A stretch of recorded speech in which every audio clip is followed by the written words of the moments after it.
Shalom. I want to start off by giving all praises to Yahweh Hashem Yahweh Shai, Hashem Rakor Kodash. Double honors to the apostles and elders at Great Millstone that rule well. Salutations to the hopeful elect, pushing this word in sincerity and truth on the four corners of the earth. All right, this is another article of RT News.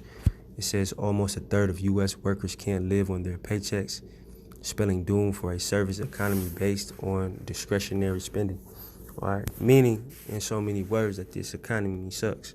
All right, that this and this economy eventually is going to crash. All right, but the point that I wanted to get out of this is, pretty soon ain't gonna be no jobs. All right, just like the scriptures say in Ecclesiastes, it says it's 12:3. In a day when the keepers of the house shall tremble, and the strong men shall bow themselves, and the grinders cease, because they are few, and those that look out of windows be darkened. And the door shall be shut in the streets, when the sound of the grinding is low, and he shall rise up at the voice of the bird, and all the daughters of music shall be brought low. All right, when the grinding shall cease. All right, because although the economy is bad now, it's gonna get to a point where it ain't gonna be no jobs. This place is gonna be like a third world, what you know as a third world country. All right, as it's being destroyed, man. Ain't gonna be no getting up and going to work. Ain't gonna be none of that shit, But I'm gonna get into the article. It says almost 1 in 3 American workers can't quite make ends meet in between paydays. A new survey has revealed this doesn't bode well for the U.S. service economy, where discretionary spending is the major driver of growth. All right, so people not being able to make it between their paydays is hurting other companies. It's all intertwined. All right. So that extra money that you would usually go, it's like a Rite Aid or something like that you would go spend over there, you don't have it. So now they don't have the money. So now they're letting people go, and like I said, it's all intertwined, man.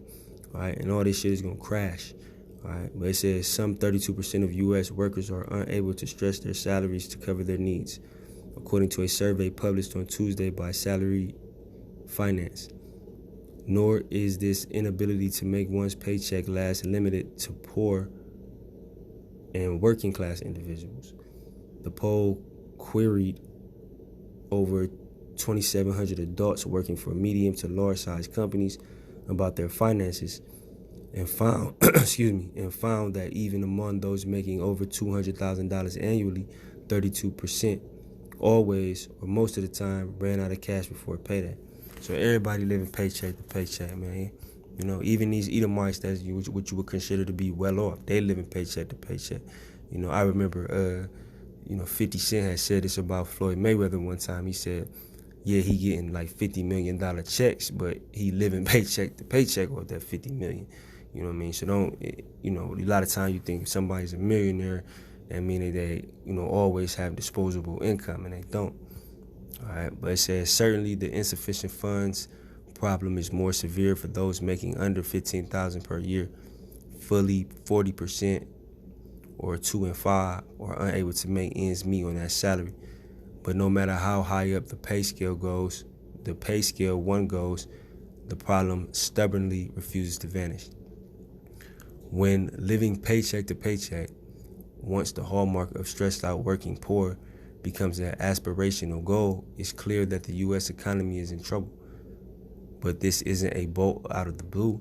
A 2019 survey found 78% of American workers were living paycheck to paycheck, and similar scary figures have graced financial headlines for years.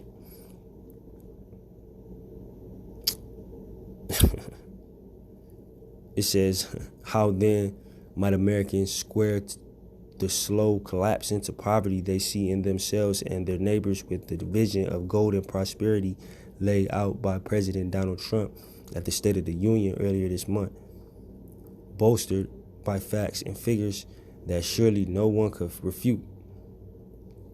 It's common knowledge that as cost of living has increased in the last half century, American wages have stagnated. But the reality is actually getting worse, since 2006, median wages have actually declined 9% when adjusted for inflation, according to Pay Scale Index. While Trump may praise the country's swelling employment numbers to the sky, many of those are gig economy positions that offer no benefits or real job security and don't come close to replacing the long-term career-oriented jobs wiped out in the financial crash of 2008.